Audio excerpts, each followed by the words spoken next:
আজকে আমাদের আলোচ্য বিষয় পিএইচপি গেট মেথড এবং পোস্ট মেথড।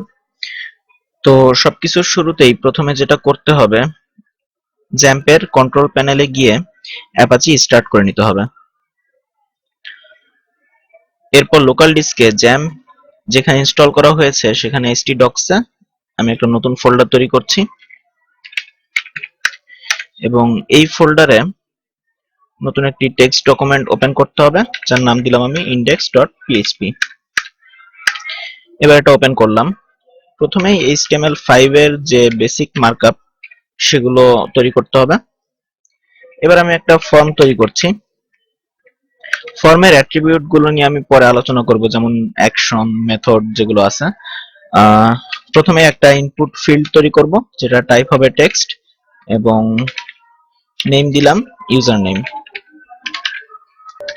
তারপর আরো একটা ইনপুট ফিল্ড তৈরি করব যেটার টাইপ হবে পাসওয়ার্ড এবং নাম দিলাম পাস।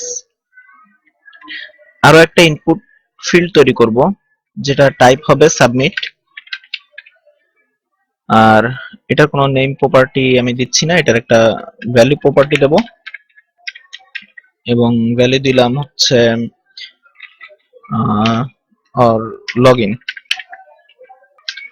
এবার আমরা যদি ব্রাউজারে গিয়ে লোকাল হোস্ট, আমার ফোল্ডারের নাম এবং ফাইলের নাম লিখে যদি এন্টার দিই, তাহলে আমরা দেখতে পারবো যে দুইটা আমাদের ইনপুট ফিল্ড তৈরি হয়েছে, যেটা একটা ইউজার নেম আর একটা হচ্ছে পাসওয়ার্ড ফিল্ড এবং একটা লগইন বাটন তৈরি হয়েছে। এবার আমরা অ্যাকশন এবং মেথড এই দুইটা অ্যাট্রিবিউট নিয়ে আলোচনা করব। অ্যাকশন হচ্ছে আমরা যখন এই ইনপুট ফিল্ড গুলোতে কোনো কিছু ইনপুট দেব, তারপর যখন এই লগইন বাটনটা অর্থাৎ সাবমিট বাটনে যখন আমরা ক্লিক করব, তখন এই ডাটাগুলো নিয়ে কোন ফাইলে প্রসেস হবে সেই ফাইলটার নাম। আমরা এই index.php এর পাশেই আমরা একটা ফাইল তৈরি করলাম login.php নামে। ফাইলটা আমরা ওপেন করলাম। অ্যাকশনে সেই ফাইলটার নাম দিতে হবে যেই ফাইলে আমাদের এই ইনপুট ফিল্ডের ডাটাগুলো যাবে এবং প্রসেস হবে। তো আমরা সেই ফাইলটার নাম দিয়েছি login.php। আর মেথডে দেব হচ্ছে গেট। আরো একটা মেথড আছে যেটা হচ্ছে পোস্ট মেথড, এখানে আমরা পোস্টও দিতে পারি, তবে গেট এবং পোস্টের পার্থক্যটা নিয়ে আমরা কিছুক্ষণ পরে আলোচনা করব। আপাতত আমরা মেথডটা গেট রাখলাম। এবার আমরা লগইন পিএইচপি তে যাব। এটা যেহেতু একটা পিএইচপি স্ক্রিপ্ট, সেহেতু পিএইচপি ট্যাগ, ওপেনিং ট্যাগ এবং ক্লোজিং ট্যাগ দিয়ে দিতে হবে। এরপর যেটা করব, আমরা যখন এখানে এই ইউজার নেম দেব যে কোনো একটা এবং যে কোনো একটা পাসওয়ার্ড দেব, তারপর যখন আমরা লগইন করব, তখন এই ডাটাটা এই লগইন পিএইচপি তে যাবে, কারণ আমরা অ্যাকশনে login.php দিয়ে দিয়েছি। login.php তে আসার পর এগুলোকে আমরা কিভাবে রিসিভ করব? সাপোজ আমরা একটা ভেরিয়েবল নিলাম ইউজার নেম এবং গেট মেথডের মাধ্যমে যে ডাটাগুলো আসবে সেগুলো রিসিভ করার জন্য এইভাবে $_ তারপর গেট দিতে হবে এবং লিখতে হবে, একটা নাম লিখতে হবে। এই নামটা আমরা যেটা দিয়েছিলাম, যে ইনপুট টাইপ যেটা টেক্সট ছিল তার যে নামটা দিয়েছিলাম ইউজার নেম, এই নামটা এখানে দিতে হবে ইউজার নেম, সেমিকোলন দিয়ে শেষ করলাম। এরপর আমরা পাসওয়ার্ডটাকে রিসিভ করতে যাচ্ছি, তাহলে একই প্রসেস $_ গেট লিখবো এবং এটার মাঝখানে আমরা লিখবো পাস, কারণ আমরা এই ইনপুট ফিল্ডের নামটা দিয়েছিলাম হচ্ছে পাস। তাহলে আমাদের এই ইউজার নেম ভেরিয়েবল এবং পাসওয়ার্ড ভেরিয়েবলের মধ্যে এই দুটো ডাটা এসে সেভ হবে। এবার আমরা শুধু এই ডাটাগুলোকে প্রিন্ট করব। এজন্য আমরা ইকো ইউজার নেম আর ইকো পাস। এবার যদি আমরা পেজটাকে রিফ্রেশ করি এবং ইউজার নেমে আমরা দিলাম সাপোজ কুয়েট এবং পাসওয়ার্ড দিলাম 1234। এবার যদি আমরা লগ ইন করি, তাহলে আমরা দেখতে পারবো যে কুয়েট 1234 এটা কিন্তু চলে এসেছে এবং আমরা কিন্তু আমরা এই পেজে আছি login.php, মানে আমরা অ্যাকশনে যেটা দিয়েছিলাম login.php পেজে প্রসেস হবে, সেই পেজটা কিন্তু আমাদের এখন আমরা সেই login.php পেজে চলে এসেছি। এখন আমরা যদি চাই যে দুইটা আলাদা আলাদা লাইন হবে, কুয়েট একটা লাইনে থাকবে এবং তার পরের লাইনে যদি 1234 যাবে, এরকম যদি চাই আমরা, তাহলে যেটা করতে হবে, স্ট্রিং কনক্যাট করতে হবে এবং এখানে একটা আমরা বিআর ট্যাগ দিয়ে দেব, লাইন ব্রেকেট ট্যাগ। এবার যদি আমরা আগের পেজে ফিরে যাই এবং একই জিনিস যদি আমরা ইনপুট দিই, লগইন বাটন প্রেস করি, তাহলে এবার কিন্তু আমরা দেখতে পারবো যে কুয়েট একটা লাইনে এবং 1 2 3 4 আরেকটা লাইনে চলে এসেছে। এইভাবে হচ্ছে গেট মেথডটা কাজ করে, কোন একটা ইনপুট ফিল্ডের ডাটা নিয়ে অন্য একটা পেজে গিয়ে প্রসেস করে। এইভাবে একই পেজে প্রসেস করা যায়, সেটা আমরা কিছুক্ষণ পরে দেখছি। এবার আমরা একটু দেখব পোস্ট মেথড। তার আগে গেট মেথডে আমরা যে ডাটাটা দিয়েছিলাম, এই যে এই ফিল্ডে যে ডাটাগুলো দিয়েছি 1 2 3 4, আমরা যদি এখন ইউআরএলটা একটু খেয়াল করি, যে ইউআরএল লগইন ডট পিএইচপি, তারপর একটা কোশ্চেন মার্ক চিহ্ন, এরপরে ইউজার নেম ইকুয়াল কুয়েট। তার মানে আমরা যে এই যে ইউজার নেম ফিল্ডটা এখানে আমরা কুয়েট দিয়েছিলাম, সেটা ইউআরএল এ শো করতেছে। এরপর এম্পারসেন্ট দিয়ে তারপর পাসওয়ার্ড আমরা যেটা দিয়েছিলাম সেটা শো করতেছে। এটাই হচ্ছে গেট মেথড। গেট মেথডের মাধ্যমে যে ডাটাগুলো যাবে সেগুলো ইউআরএল এ শো করে। আর আমরা যদি এখন একই জিনিস পোস্ট মেথড দিয়ে করি, তাহলে এই লগইন ডট পিএইচপি তেও এই গেটের এখানে পোস্ট করে দিতে হবে এবং এই গেটের এখানেও পোস্ট করে দিতে হবে। এবার যদি আমরা আগের পেজে ফিরে যাই এবং নতুন করে ডাটাগুলো দিই,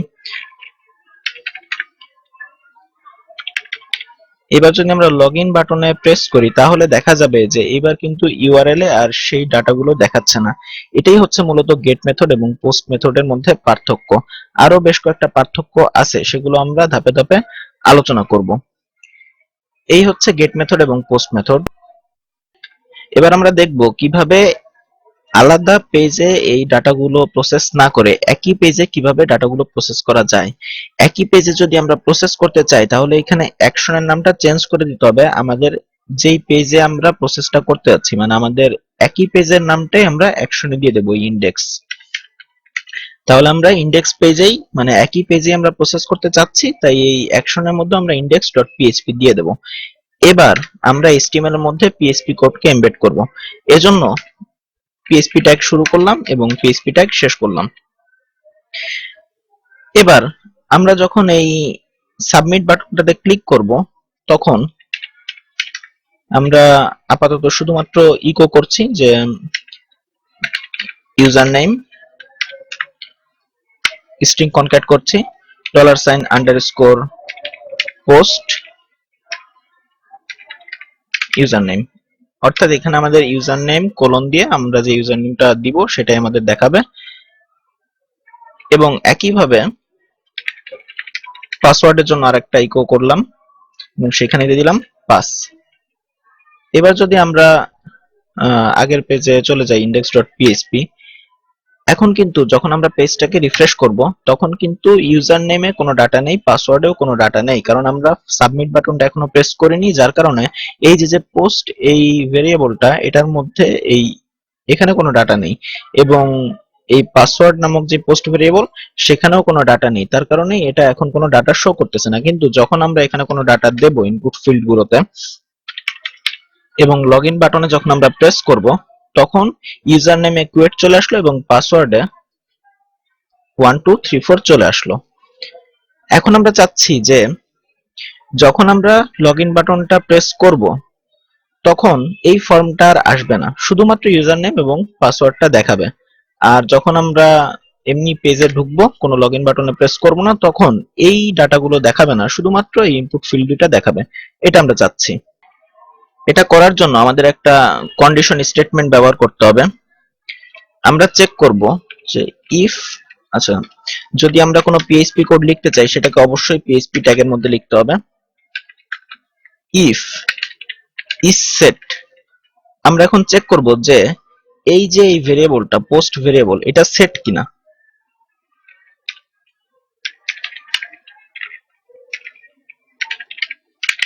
এই ইউজার নেমটা যদি সেট হয়, যদি এই ইউজার নেমটা সেট হয় এবং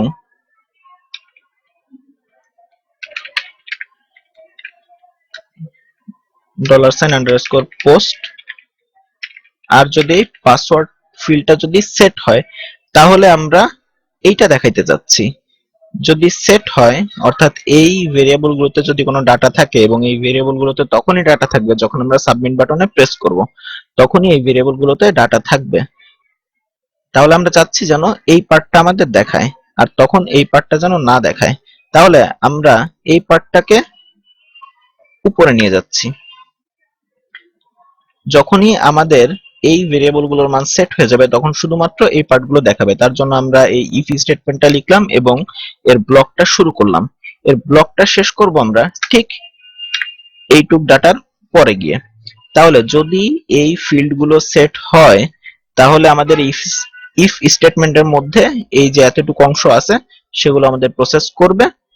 তারপর আমরা দিয়ে দিলাম এলস, ব্লকটা শুরু করলাম এবং এই ফর্মের শেষে গিয়ে আমরা ব্লকটা শেষ করলাম। আর যদি এই ফিল্ড গুলো যদি না সেট হয় তখন আমাদের এই ফর্মের এই অংশটা প্রসেস করবে। দুটোই যেহেতু আমাদের পিএইচপি কোড, সেহেতু এই পিএইচপি কোডটা এখানে শেষ না করে এর মাঝখানে কোনো এইচটিএমএল কোড নাই, যার কারণে একটা পিএইচপি ট্যাগ দিয়ে শুরু করলাম আর একটা পিএইচপি ট্যাগ দিয়ে শেষ করলাম। পুরো জিনিসটাকে আমরা একটা পিএইচপি ট্যাগের মধ্যে রাখলাম, আলাদা রাখলেও কোনো সমস্যা হতো না। এখন আমরা একটু পেজটাকে রিফ্রেশ করি। এখন যেহেতু আমরা লগইন বাটনে প্রেস করিনি সেজন্য কিন্তু আমাদের নিচে আর সেই ইউজার নেম এবং পাসওয়ার্ড যেটা লেখা আসছিল একটু আগে সেটার এখন আসতেছে না। এখন যদি আমরা এখানে কোনো ডাটা দিই এবং সাবমিট বাটনে যদি আমরা প্রেস করি তখন আমাদের ফর্মটা চলে গেল এবং আমাদের ইউজার নেম এবং পাসওয়ার্ড গুলো শো করতেছে। কারণ যখনই আমরা সাবমিট বাটনে প্রেস করব তখন এই যে এই ফিল্ডটা এটা সেট হয়ে যাবে এবং এই ফিল্ডটাও সেট হয়ে যাবে, যার কারণে শুধুমাত্র এই ইফ স্টেটমেন্টের মধ্যে যতটুকু ডাটা আছে সেগুলো প্রসেস হবে এবং এলস যখন এই ফিল্ডটা সেট হবে না, অর্থাৎ যখন আমরা এই সাবমিট বাটনটা প্রেস করব না তখন এই দুটো ফিল্ড সেট হবে না, তখন এই ইফ স্টেটমেন্টের মধ্যে যেগুলো আছে সেগুলো প্রসেস না করে এলসে চলে যাবে এবং এলসে গিয়ে এইটুকু অংশ প্রসেস করবে। এভাবেই একই পেজে সাবমিট বাটন প্রেস করলে এই ফর্মটা হাইড হয়ে যাবে এবং তখন এইটুক ডাটা শো করবে। এই ছিল আজকের গেট মেথড এবং পোস্ট মেথডের টিউটোরিয়াল। আশা করি আপনাদের উপকার হয়েছে। ভালো থাকবেন।